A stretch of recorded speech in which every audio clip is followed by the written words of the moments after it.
And we're live here on WCEG Talk Radio, the Worldwide Community Empowerment Group Network. Here on the People's Choice, I am your host, Joe Flint, all one word, like a tribe called Quest. Please follow us on Facebook, like us on Twitter, follow us on Instagram, as well as follow us on LinkedIn. We are everywhere you want to be. Ladies and gentlemen, welcome to another edition of the People's Choice here on WCEGTalkRadio.com, the Worldwide Community Empowerment Group. Listen, I need to say this before we move any further. The views that are being spoken today are the views of Joe Flint, not of WCEGTalkRadio.com. So don't call the radio station saying that you all are saying this. That is all Joe Flint, all one word, like a tribe called Quest. Ladies and gentlemen, I'm excited today to be before you because we're going to be talking with what I'd like to say one of Georgia's most sought after political individuals. And not even that the person is political, but that his work is so recognized across the state at this point that he is a sought after administrator, if you will, in cities and governments all around the state of Georgia. And so we'll get to him very shortly. And you probably know who he is, but I guarantee you that he'll have us to discuss some things and talk about some things. Never mind the fact that he is a Douglas High Astro. We won't hold it against him, but we're grateful for the opportunity to have him to come before us this evening on WCEG Talk Radio here on the People's Choice. Until then, ladies and gentlemen, I want to bring something to your attention. Now, I didn't get a chance to do the full research on it, and I do apologize, but I did read just a few excerpts of this particular issue. I don't know if last time you remember we talked that I was able to, well, last we talked, we mentioned that the governor here in the great state of Georgia, the Peach State, the great governor of Georgia, Brian Kemp, has decided that there is no need for a license to carry anymore here in the state of Georgia. And if that's not enough, it is actually almost a law here in Georgia. It is actually to be set upon the Republican-backed and led assembly here in the state of Georgia. And before the session is out, they really could make this a bill or a law here in the state of Georgia, that you are no longer required to carry or have a license to carry to hold a gun or to have a gun here in the state of Georgia. Here's the thing that comes to mind when I think of this. It's twofold, if you ask me. One, I can't imagine that it'll pass because there is taxation in that. There's a cost to being able to acquire a license to carry. And I can't imagine that the state of Georgia is going to just do away with the amount of money that they are able to raise or to take in from being able to allow people or for people being able to purchase their license to carry a concealed weapon here in the state of Georgia. But the other part, if in fact that becomes legal, then I look at it as a double-edged sword, because I'm just thinking for those individuals who are felonies and they are able to obtain a weapon without a license, this is going to be an issue for them. Now, granted, as a felony, you're not supposed to be able to carry a weapon, but because there is no need for a license to carry, the felony and anyone and everybody else who has a mind to actually go and grab a weapon will go and buy one. But I think that is going to be an uphill battle. But I don't know, with the Republican-led assembly that we have here in the state of Georgia, I would not be surprised if in fact that becomes a law here in the state of Georgia. So we have to stay tuned to that, because that is something that we have to look closely at and monitor, because that is a concern for me. Now, again, I think I mentioned this before. I'm a veteran with PTSD. The fact that there will be no need for licensing would also cut back on background checks and anything else that goes along with whatever they do on the back end for a license to carry a weapon. So for me now, for lack of a better phrase, I'm not way out there with my PTSD, but it's enough that I would think twice about somebody like me who already has reoccurring dreams and things of that nature that reminds them of Afghanistan, just allowing them to be able to just have a weapon without having to go through the background checks and medical examinations and things of that nature. Not to mention, or to add, that there should be some type of medical examination or medical background to join into that. So ladies and gentlemen, stay tuned to that, because we're going to come back to that particular subject of the no carry law here, or the no license to carry law here in the state of Georgia.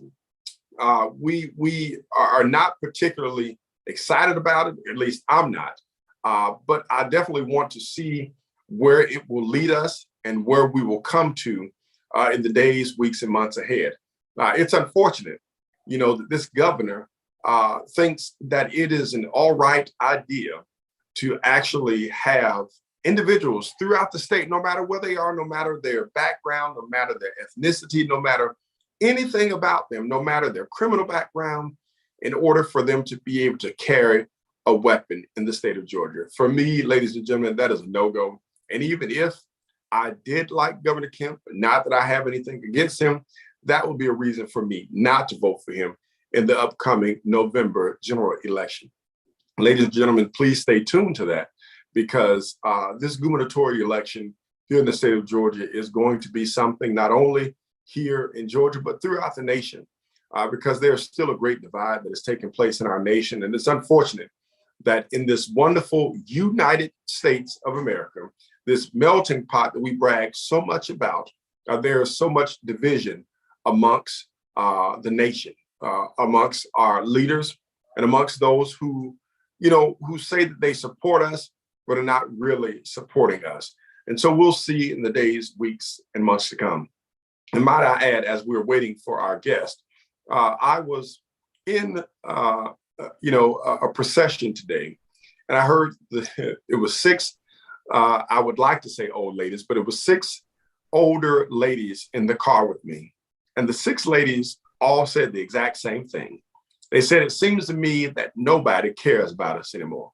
The Democrats, nor the Republicans. It seems that all of them are doing what they do to make the money in DC, and they leave us here to pick up crumbs for the remainder of our lives.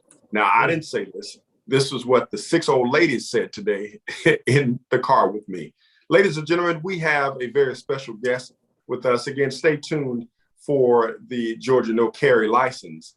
But we have a very special guest with us today. This guest is widely known.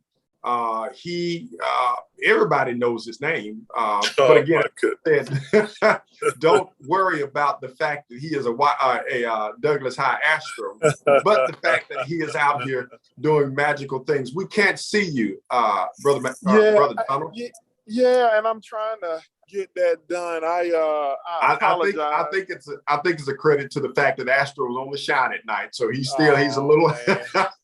Look, it's dark here, so I should be shining if that's the case.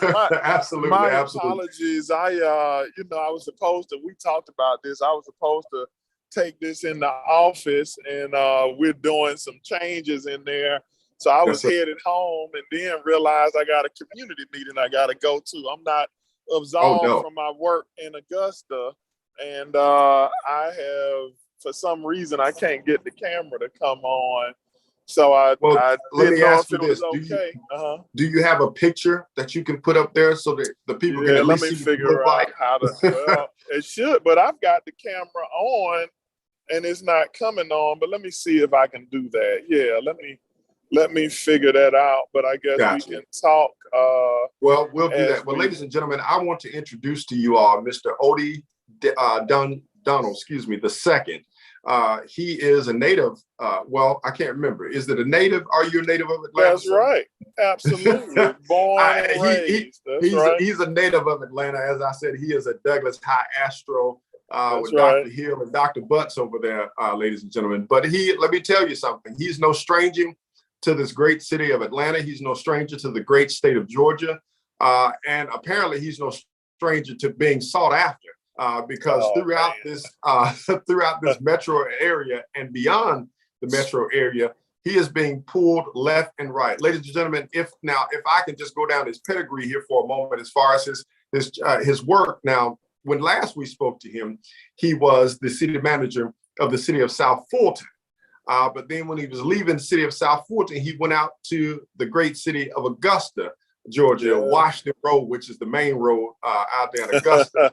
And now he's been there. Washington Road. Yeah. And now he's been there for a little over about a year and a half time there in Augusta. And now I hear that he may be coming back up I-20 to do some work here in the city of Atlanta. And so, ladies and gentlemen, I want to again introduce you to Odie Donald. And I want you to tell us a little about the work that you've done in Augusta and why is it that your car is on the way back up I-20?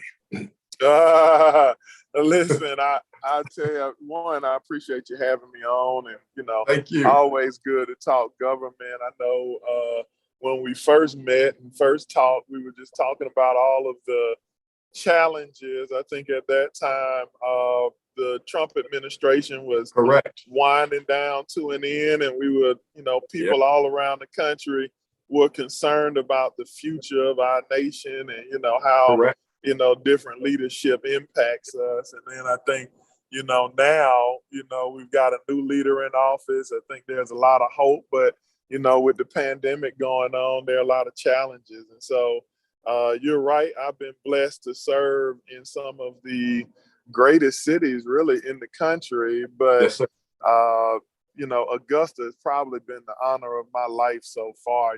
Being able to serve a dynamic mayor and commission really help the community take some big steps forward and carry out the vision of our elected officials.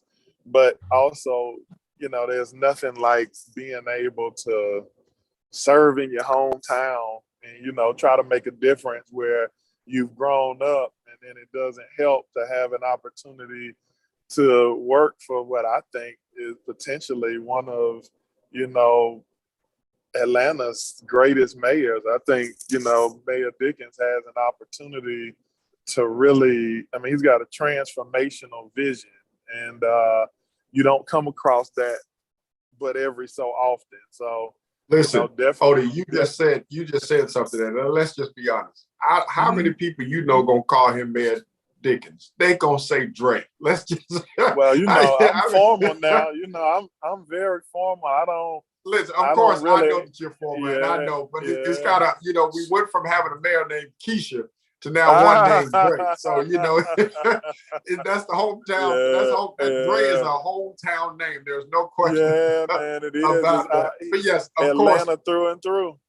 Yeah, right. We got Andre 3000. Now we got Mayor Dre. So it's it's Atlanta through and through. So please continue.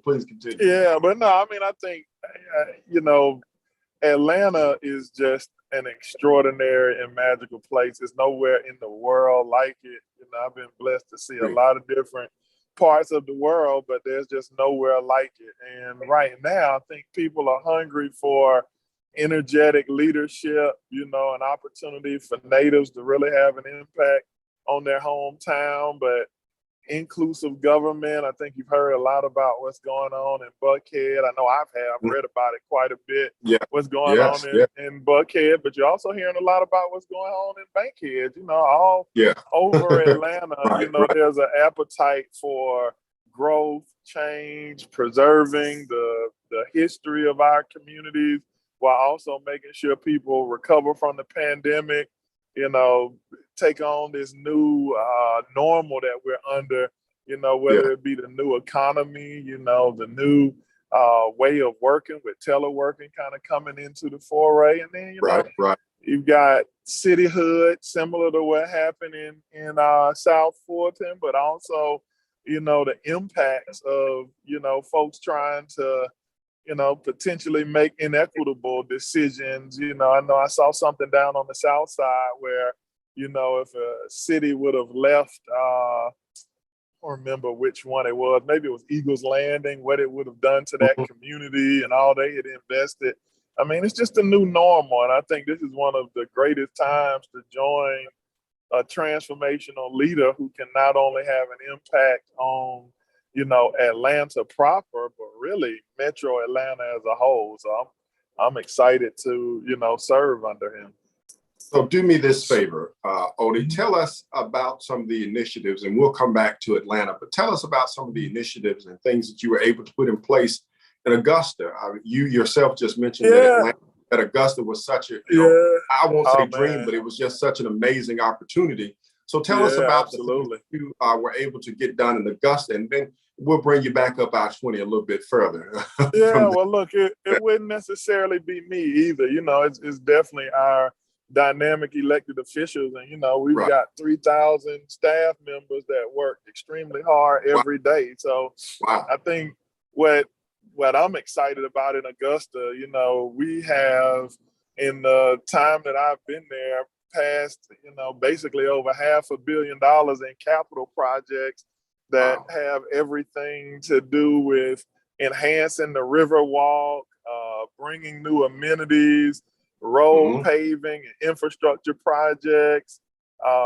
We have kind of planned to redesign the way we measure our water meters, which is, you know, metering and water bills is a problem for everybody around the world. So, you know, it's really exciting that, you know, we have been able to kind of invest some funds so that we'll be releasing here very soon the new metering technology and how we go about doing that.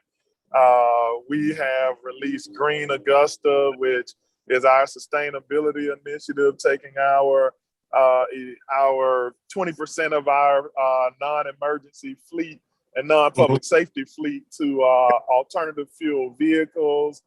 I mean, look, it's been a lot. You know, we're in the process of bringing on and bringing forward the James Brown Arena. We'll be talking to the public about that here in the next couple of weeks to really make us competitive with other folks in the region.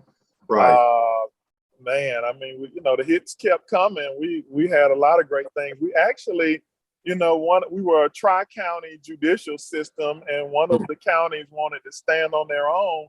So we actually implemented a new judicial system and have the first African-American district attorney, which is a really big deal, you know, exciting thing. You know, we've put probably about $6 million out on the street for our small and mid-sized businesses through either waiving fees or providing grants and aid to ensure folks have, you know, access to maintain their businesses. We've revitalized downtown, brought in about 51 new businesses during the height of the pandemic, and partnered with the SBA. Wait just a second. Are you telling me that in a year and a half, that's the resume that you can walk away with from the town of Augusta? That's now, granted, I know that you're saying that's not my resume. We got some amazing elected I know officials. that's in conjunction with the elected officials and so on and so forth. But those are, you know, that's a lot to have accomplished. You know, of course, I think it's been definitely a successful tenure. You know, it's tough to leave, man. I mean, that's an amazing place. I've had an amazing time, met some amazing people. You know, my babies love it. They're addicted to Top Golf now because they've got mini golf. I mean, so it's an awesome place, and I absolutely love it. Let me tell you, you know, of course, I've been to Augusta a million times in life, but the time that I remember Augusta more relevant than any other time in my life is when I completed my AIT training in the military, my advanced individual training. I didn't even talk about cyber and some of the relocations that we had. Yeah, man. So on the way back, we drove back. My family and I drove back from Fort Lee, Virginia to Atlanta. And on the way, we stopped there in Augusta. And you mentioned it, the Riverwalk. I mean, this was, you know, this is 21 years ago. This is 21 years ago on the Riverwalk. And I mean, it was a beautiful edifice then. And so I can only imagine the enhancements and things that you all have done, you know, in the past that has taken place in the past 21 years. And I've gone through there a million times since, but I have not stopped at the Riverwalk since then. Of course, there's, you know, Fort Gordon, as you were mentioning, you know, all the things that are taking place over there. So, you know, kudos to you, you know, for the work that you were able to be a part of during your tenure down there. So you mentioned your children are having a good time. So what do they think about returning back to Atlanta? What are their thoughts on that?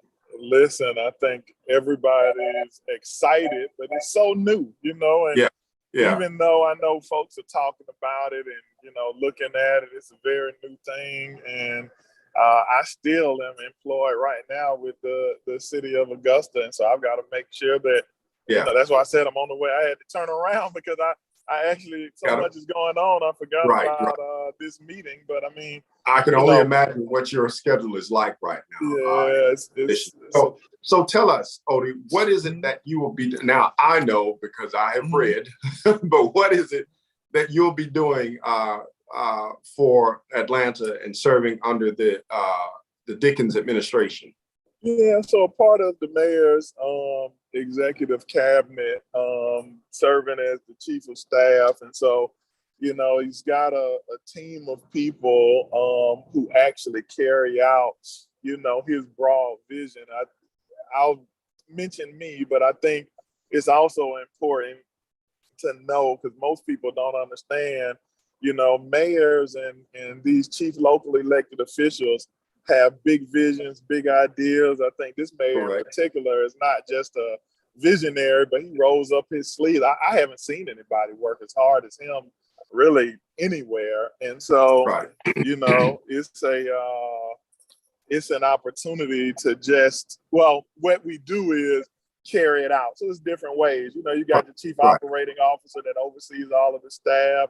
I think, my role, the simplest way is more so helping to innovate, manage some of the key relationships around the city and ensure that all parts of his government kind of flow together and run together. But, I think while that's an extremely important call, you can never forget. I mean, there are commissioners, which are kind of the de facto department heads that have to be appointed. I mean, he's got very big government that he is running, setting up, and framing. And so, this is being a part of it is just an honor, and being able to serve and help bring a little bit of my experience to support those key figures. And he's really brought on some rock stars. I mean, I think that not only talks about his vision, but also his relationships. Let me ask you this. I mean, listen, there's no doubt that you are good at what you do. For that reason, you have been sought after throughout the state and probably throughout the nation. You just ain't told us that other outside states or cities have been coming at you. But with that being said, is there any thought in your personal mind or thought of actually entering into elected politics? No. You've been working behind the scenes. You say no. No. Why is that? No. I would say that, elected officials have the hardest job, likely any profession. If you think about it, you have to be you got to be a lot courageous and a little bit crazy. Like folks. James Brown said, I don't know karate, but I know crazy. Yeah. Folks calling 24/7, being able to take on the problems of the world as your own while you have your own life and all of those things. I mean, we're talking about some extraordinary people who put their names on the ballot. Some of them win, some of them don't. But I think for me, I just prefer to really support, really quality, strong, ethical leaders in serving, our communities. And so this now, have you ever found yourself of that? Have you ever found yourself, in your role having to or considering turning down a position because of the candidate, of the office? Not the specific role that you would work in, but for the the leaders of that particular. For instance, not that I know that any of the people in Augusta, or for that matter, in the city of South Fulton, do I know all the leaders? But have you ever found yourself not willing to take on a role because you didn't agree with what you had seen, the elected officials or the people they're serving do? No, not yet. I've had some favor and some blessings on my life. I mean, when I look at it, I've been in a few different places, but all of those places, you really got excellent leadership, and South Fulton, you had William Bill Edwards, and just about every council member who is there now, even the new ones, came from the community. And so I've, read about some of the things that people have blown up and said about those folks, but, being in the trenches with them, I don't think there's a single person over there who's not focused on doing the right thing for their citizens.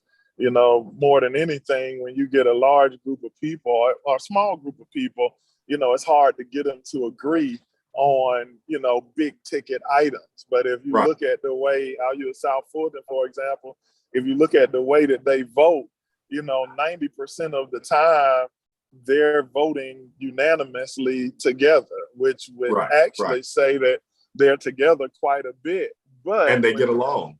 Yeah, but when things impact your neighborhood, your district, probably have a little bit of a difference of opinion than somebody who's in another neighborhood or district. And those things aren't always told when the story is told. And so, that I think I've been able to see government up close and personal as a low-level staffer, all the way up to having. Now you being modest. How about low level? You are far from low level. Well, I started off as an entry-level staff member for sure, and I've had the opportunity to work my way up to serve at a little bit of a higher level. Yes, sir. But I would just say that most of the times in all of these governments, the pay for elected officials is not extraordinary, So these are people doing it, out of the kindness of their heart because they believe and want to serve in their community. So it's not impossible, and it's not that it doesn't happen, but 9 times out of 10, the people that you meet in these elected offices have their hearts and their minds in the right place. And it's the job of staff folks like myself to bring them together and help them accomplish their vision. I think you said something, a whole mouthful there. Not in every municipality or in every state are the elected officials, becoming millionaires. Not every one of them is serving and making $100,000+ a year in their role. Come to think of our state representatives and state senators, they make $18,000, serving in that in that capacity. Yeah, giving up, all of their lives for a short period of time to kind of get things done for the people. Yeah. And I think, that's a perspective that's quite often sometimes overlooked. Now, granted, in California, their state representatives and state senators make $100,000 a year. However, they work every day.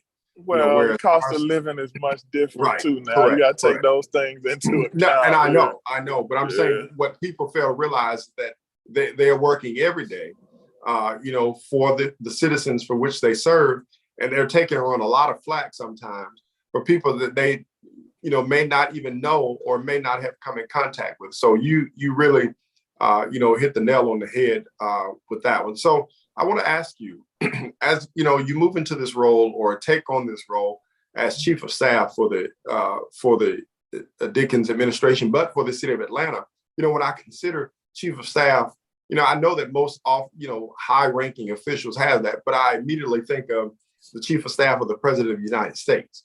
And so the chief of staff work in the president of the United States, quite often they generally oversee the staff and they do hiring and firing. They do a lot of the everyday work with the president. I mean, they're right there with him, day in and day out. The chief of staff is the one, for the most part, conducts and runs all of the meetings that are taking place, of course, in the absence of the president. So how does now I'm talking about presidential chief of staff, how does your role as chief of staff, I know you kind of mentioned it, but how does your role play in part working with the mayor? Well, I wouldn't want to speak on behalf of that role just yet because I'm not in it just yet. Understood. And, just giving the respect to the mayor because he will craft each and every role of his executive cabinet in the way that he sees fit. And so traditionally, I think, you being in the military where that role was first created, you'd have a great understanding of how it traditionally is, but he may decide to reduce and expand it and, leverage different people different ways. And so I'd want to give him the opportunity to make those decisions. I think I trust his leadership and his vision or I wouldn't have signed up. So I'll give him you the telling me, opportunity listen, to answer that. Yeah. you're a politician and you don't even know it. Well, You're a nah. politician. No, I'm just messing with you. But you eloquently put it in the right way. I agree with you wholeheartedly. Yeah, I mean, I think it's always important to respect leaders. You know, I've been in so many different forms of government. Some of them as a city manager, the administrator is different. This role will be different. I think the main thing, though, is what my role will be, and what I have to do is have a heart to serve and make sure that, you know, I support this mayor with distinction and honor, and ensure that his vision is carried out. I mean, that's correct. Atlanta is a city of, you know, more than 500,000 people in Atlanta proper, that has impact in a metropolitan area of over 10 million people. You know, he's got a humongous job. And so the last thing he needs to be concerned about is me out somewhere, you know, recklessly, you know. Not representing him or the city. Absolutely. Correct. So, I mean, I think, you know, one of the big things on the table, and again, I know that you have not, you know, reached this role yet, and I know that it's something that they're working on. But just as a citizen, and I don't know if maybe you can answer this as a native of Atlanta, or if you can answer this as a citizen of the metro area. Well, at one point anyway, you're on your way back to do so. But you know, you kind of mentioned early in our conversation, we're talking about Buckhead. We're seeing it everywhere. That Buckhead is you know, slowly but surely trying to inch its way out of Atlanta. And I'm going to tell you my personal thought on this. And again, I don't know how you can answer this or if you can even say anything to this. But, you know, Sam Massell has been that link between Atlanta and the Buckhead Coalition for almost 50 years, if not 50 years. I mean, he has been that link that has kept Buckhead and Atlanta kind of on one accord. But with the rise in crime and with the rise in, you know, just crime and all the other things that are taking place in and around the Buckhead area. And you and I, you know, we're natives of Atlanta. So we've heard, you know, prior to now about the possibility of Buckhead ever, you know, annexing and becoming its own city. But do you believe that that's even possible now? Now, again, let me say this. My thought is, and not that I'm expecting him or know that I push, or nor do I want it to be said that I'm saying that Sam Massell is about to die or anything like that. But I'm of the belief that when Sam Massell does transition from here, that new guard of the Buckhead Coalition will make a huge fight or push against keeping its you know, its cityhood in Atlanta, or its area part of the Atlanta city government. You know, I think I've learned not to just pay as close attention to some of the things I read in the papers when I'm not as close to it, because I think, you know, my father has always kind of maintained a relationship or residency in Buckhead when he was living in Atlanta. I think, you know, I still know quite a few people who live in Buckhead, and you know, just folks from all around Atlanta. And there's a lot of support to keep Atlanta how it is now. You know, a lot of things are healed with quality relationships. I think you've seen, you know, this mayor been on the job maybe a month and already started making investments to make sure that Buckhead is safe, but also, you know, other parts of Atlanta is safe. I noticed in his first 3 or 4 days, it looked like he attended every roll call for public safety. He was everywhere. Yeah, I mean, so I think those type of things help. I think that you started to see that the spike in violent crime has dropped. You see that, you know, Atlanta has some amazing police leadership kind of up and down the ranks and things of that nature. So it's kind of, I think it's a little bit early to see how that story will be told. I couldn't necessarily dive into that because, you know, I'm not in Atlanta, but what I can say is I've been a part of these, you know, cityhood movements and new cities and things of that nature. And I think most times those things occur when you're in unincorporated areas and maybe, you know, you don't have as much say and access. I don't think that appears to be the case here, you know, Atlanta, and whether it be Buckhead, but all different parts of the city have great access to not only the executive side, but you've got some really dynamic council members up and down across these districts, including those at-large council members who are doing a great job. And so, I hear those things, but again, I'm not there. But I do know that a team that can support is being formed, and everything kind of starts with the head. And I think this mayor has shown that he's committed to all of Atlanta. It's a big deal, man. That's something that's encouraging. And I think you can tell by some of the actions at the Georgia General Assembly, as well as just across, leadership in Atlanta. Folks are really supporting him and giving him a chance to take the greatest city in the U.S. to the next level. I'll definitely co-sign you on that. I mean, I have seen, an astronomical amount of support, unwavering support for Mayor Dickens. I mean, I can't say that I've seen this type of support and rally for an Atlanta mayor in a long time. So, really it does, I will say it does speak to his character and his ability to lead. So I want to talk about infrastructure. And, in your role as city manager in the city of South Fulton and now out in Augusta, how much does infrastructure play into your department? Man, it's been huge. I think when you look at South Fulton, I think you see that we started that while I was there when they had the issues with that culvert on Cascade, and how they've redone that, how they're strengthening some of those. You couldn't go to Cascade for 9 years, it seemed like. Yeah, it was. Those things are important. I think that's why, I think that's why you have the city of South Fulton, because of, you needed those type of investments to make sure that community, had what it needed. I think, in Augusta, it's kind of the same way, in that big growing community, but as you grow, that's more people on your roads, that's more people utilizing your infrastructure, putting strains on your water system and things like that. And so infrastructure is kind of the key to growth in these communities as companies look at, Atlanta's infrastructure, of course, is extremely high level and more advanced than many other cities, but that's also why Atlanta gets all of the investments and the relocations and expansions that you see when it comes to companies making those investments. So it's vital to the future of American cities, and our competitiveness globally is really focused on infrastructure. I think that's why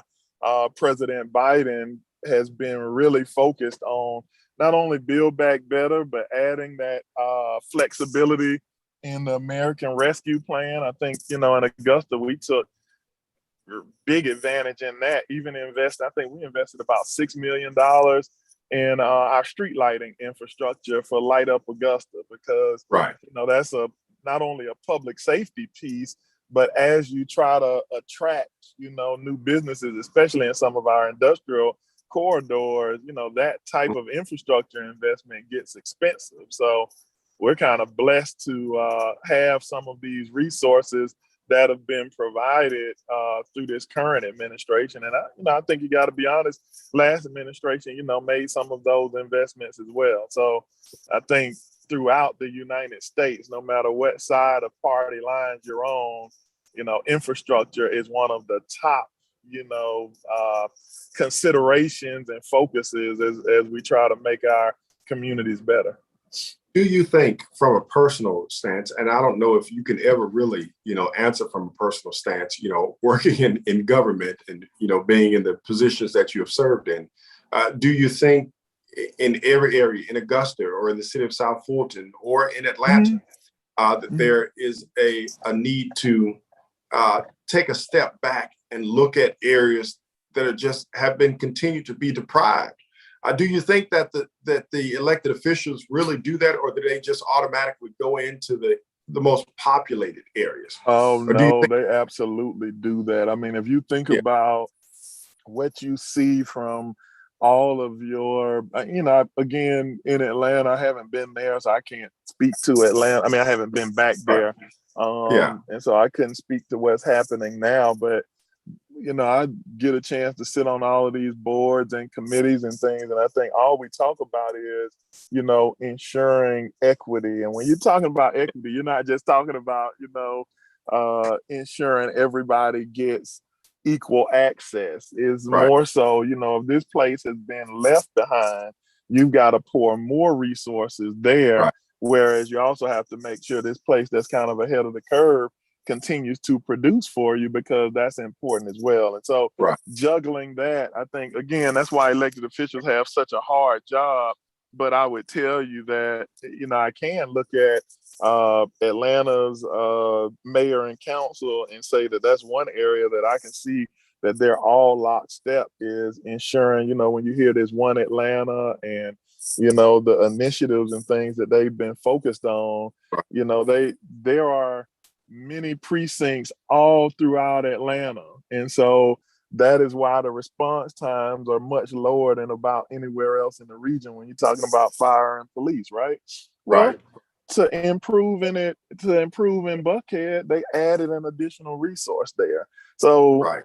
I think that's one example. But then you've also seen, plans related to roads and street lighting and other infrastructure throughout other areas, either on the west and east sides of Atlanta.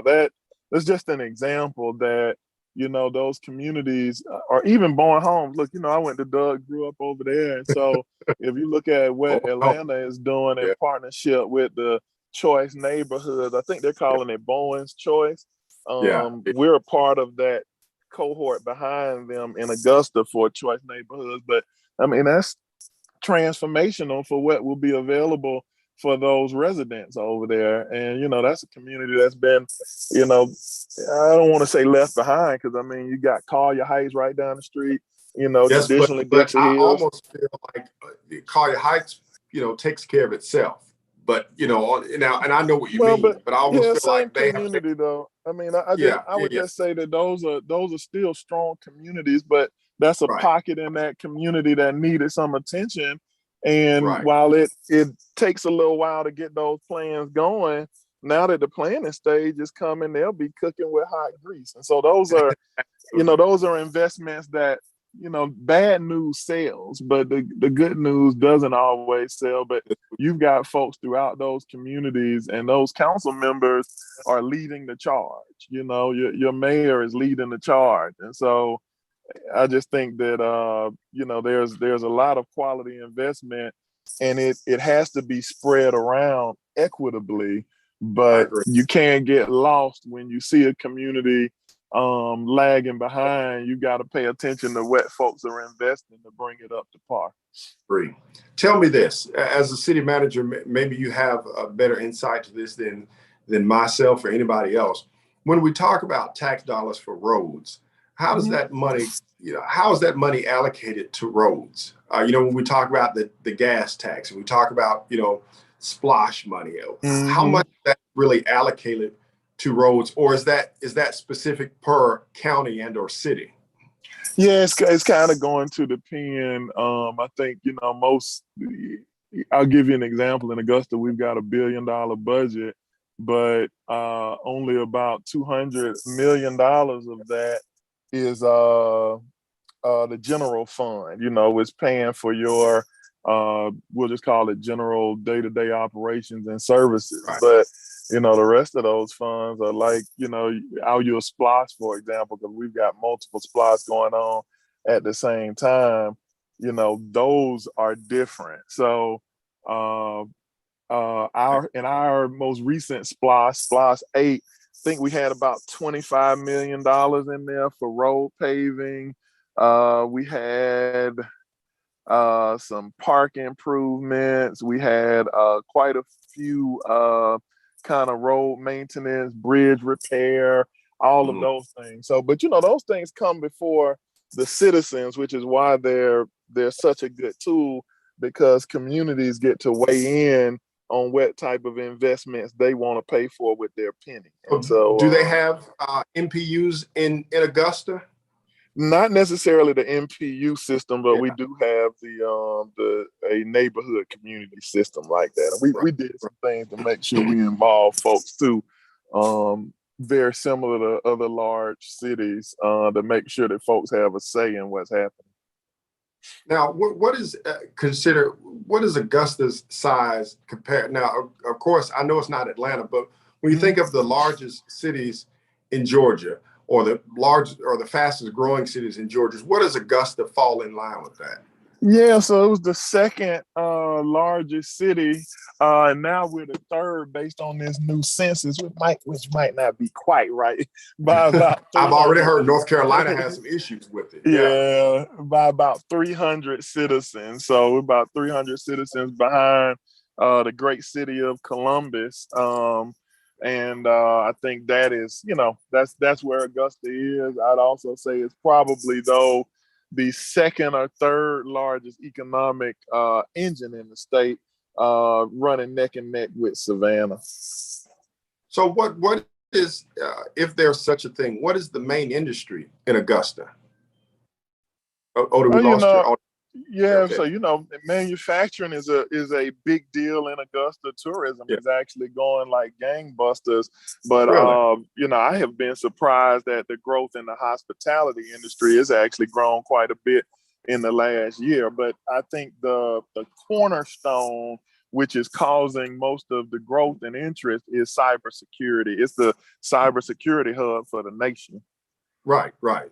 Yeah. Of course, knowing that Fort Gordon is there, and that's where all the, the computer, well, we just say the computer geeks in the Army, we say that's where they go. But I didn't know that it had such a big impact on the city itself. I didn't know that. I didn't know that. Yeah, that's huge. That's huge. I mean, Augusta has the Savannah River flows through. We've got the Savannah Lock and Dam, which is, a vital part of just the Southeast, not just, right here in Georgia, impact South Carolina as well. Right. There's so many, things, that are really kind of taking off in Augusta. Have a regional hub for Amazon. You also have a new Starbucks manufacturing plant. It is a humongous beacon for the state, and I think it's also one of the hottest economic development destinations, not just in the state but in the country. So it's definitely a city on the rise. What would you say if there is something that you had to, kind of pat yourself on the back about? And I know, just having gotten a chance to talk to you and know you a little bit, I know that that's not your goal in life. You're just there to serve. And I appreciate that about you. I really do. I like that a lot about you, that service is your mantra.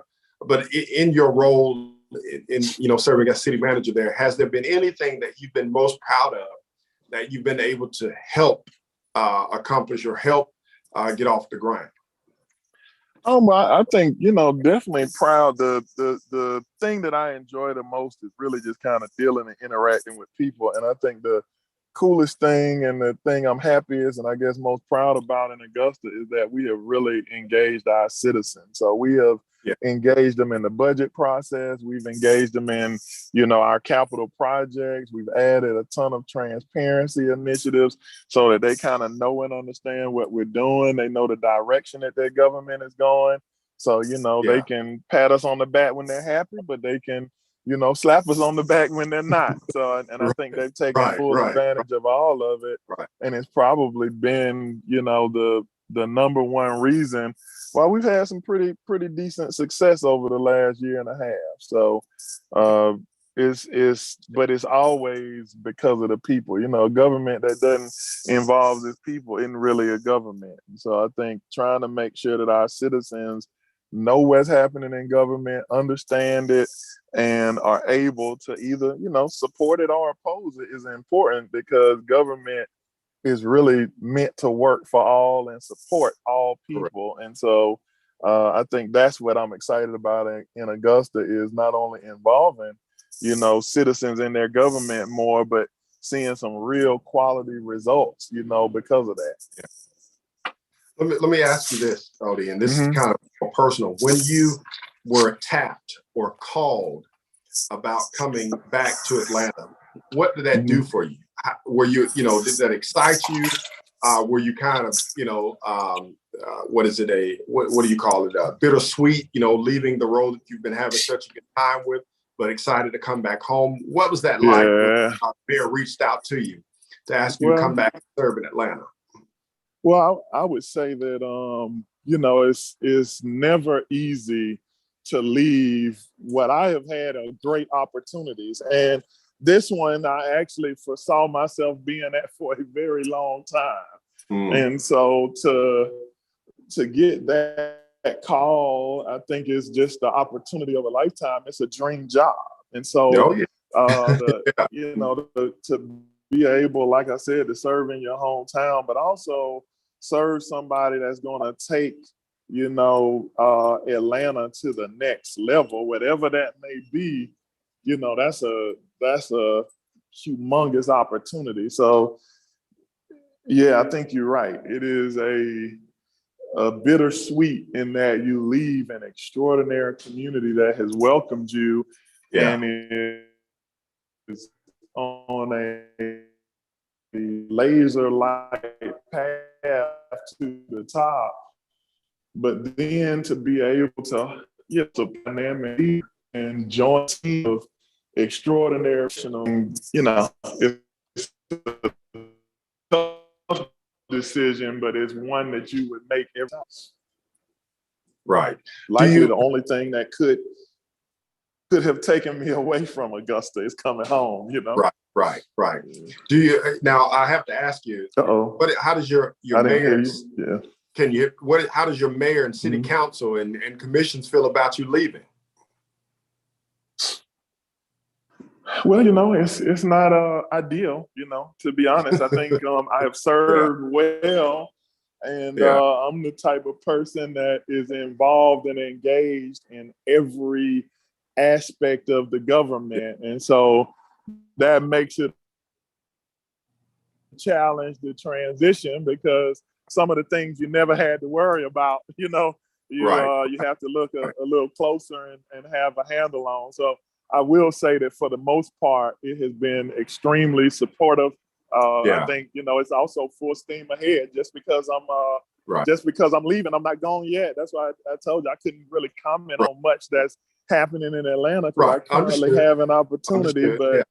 But once I get there, they'll get the same vigor and support, that I have where I am. And it's a different role, So that I don't know if but the chief operating officer in Atlanta has been named, and man, she is, a rock star, superstar. Is.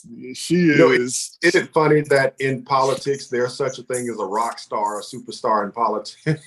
Well, most of the time when you're talking about a rock star, a superstar in politics, what you're really talking about is somebody that cares. It's different than other places. It's somebody that cares and delivers for people. And so that's the word right there, someone who can deliver. That speaks volumes to the terminology of rock star in the political sector. Listen, I know that you are having to get back to another city meeting or a government meeting there. And so we are short, and we've come down to really the last few moments of this. But Odie, please continue to be friends of us here at the People's Choice on WCEG Talk Radio, because listen, when you become the chief of staff, I'm going to be tapping you. Don't forget who I am when you get there, because I'm going to want to know what's going on in the city of Atlanta. well, look, I'm not going to be giving away any secrets, but I love to talk about government. Listen, what's happening it's in Georgia, safe here. Anywhere. It's safe here. All the secrets of the city are safe right here. You can bring it here to the People's Choice. That sounds good. That sounds good and terrible. Yes, sir. Well, listen, I know that you got another meeting to run to, so I'll let you go. But thank you so very much for joining us. We really appreciate you here on the People's Choice, and all the best to you, man. We have not known each other very long time, but what I've seen and heard of you, and just out of your mouth, is that service is a priority, and that speaks volumes. You have a lot of people, elected officials, and people who are behind the scenes, who do things for their own benefit. But I really believe that of you, there's true service, in you, and that is your goal in serving the people of wherever you serve, but especially here in the state of Georgia. So we greatly appreciate you. We thank you so much, so much. Yeah, And the thank city you of for South having Fulton me. family wants to say hello to you. Yeah, man. Look, the city of South Fulton is another one of those cities on the rise, doing great things in the metro. I'm excited to see what the new mayor and that council does together to really, take that community to the next level. So I'm Right. excited to see it, and we'll definitely be keeping my eyes on it, especially since I'll be closer to home. Yes, you'll be right there, right Well, there. at home. Odie, thank Yeah. you so much, man. Listen, go take care of your business in the city of All right. Augusta. Please invite them to come chat with us one day. Talk to you soon. Absolutely. Thank you. Take care. Ladies and gentlemen, we have just had the opportunity to chat live with Mr. Odie Donald II.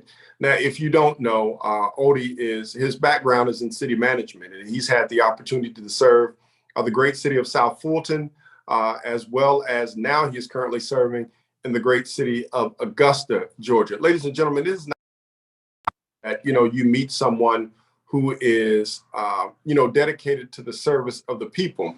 Now, we see and hear a lot of elected officials say that they're there to serve and support the people. But very seldom do you ever get a chance to hear that from someone working behind the scenes, someone who you'll never really see on a billboard, or someone who you'll never see on a ticket, or someone who you'll never even probably know their name. Let's just be honest. How often do you know who the chief of staff or the city manager is unless you're gainfully involved in politics or in your city's government and know what's going on? And so again, we thank Odie for the opportunity to chat with him today, and really look forward to all the initiatives that he will bring back to our native city, the city of Atlanta. We are both natives of the great city of Atlanta. Ladies and gentlemen, it's been a pleasure to be with you again today here on the People's Choice on WCEG Talk Radio, the Worldwide Community Empowerment Group. Please stay tuned, because in the weeks to come, it is my hope that I'll be able to discuss the upcoming possibility of Joe Biden's pick for Justice of the Supreme Court of the United States. I have a special guest that I am trying to get engaged and involved in this conversation. And if anybody, she would know exactly what he is looking for in selecting a new Chief Justice. In addition to the fact that we're going to discuss more about the no license to carry law here in the state of Georgia. This month of February promises to be exciting here on the People's Choice, and I hope that you will stay tuned here on WCEG Network to engage with us and hear the things that we're bringing to you, because I'm excited for what's happening, and we know that this gubernatorial election that is on the way here in Georgia is going to have us on pins and needles. Stay tuned, ladies and gentlemen, because we have Governor Brian Kemp, former U.S. Senator Perdue, and we have that of rock star Stacey Abrams, who are all vying for the position of governor of the state of Georgia. As I mentioned on our last broadcast, I don't believe that Stacey has any competition going into the primary election, but we do know that current Governor Brian Kemp has competition from that of former Senator Perdue going into the primary election. But till then, ladies and gentlemen, we appreciate you for joining in. Stay tuned to the People's Choice here on WCEGTalkRadio.com, the Worldwide Community Empowerment Group. Again, thank you to Odie Donald for joining us today. Great work in the city of South Fulton, great work in the city of Augusta, and welcoming him back home to the city of Atlanta. Till next time, ladies and gentlemen, thank you so much for joining the People's Choice here on WCEG Talk Radio, the Worldwide Community Empowerment Group. Have a wonderful. See you on the 21st. Take care. Bye-bye.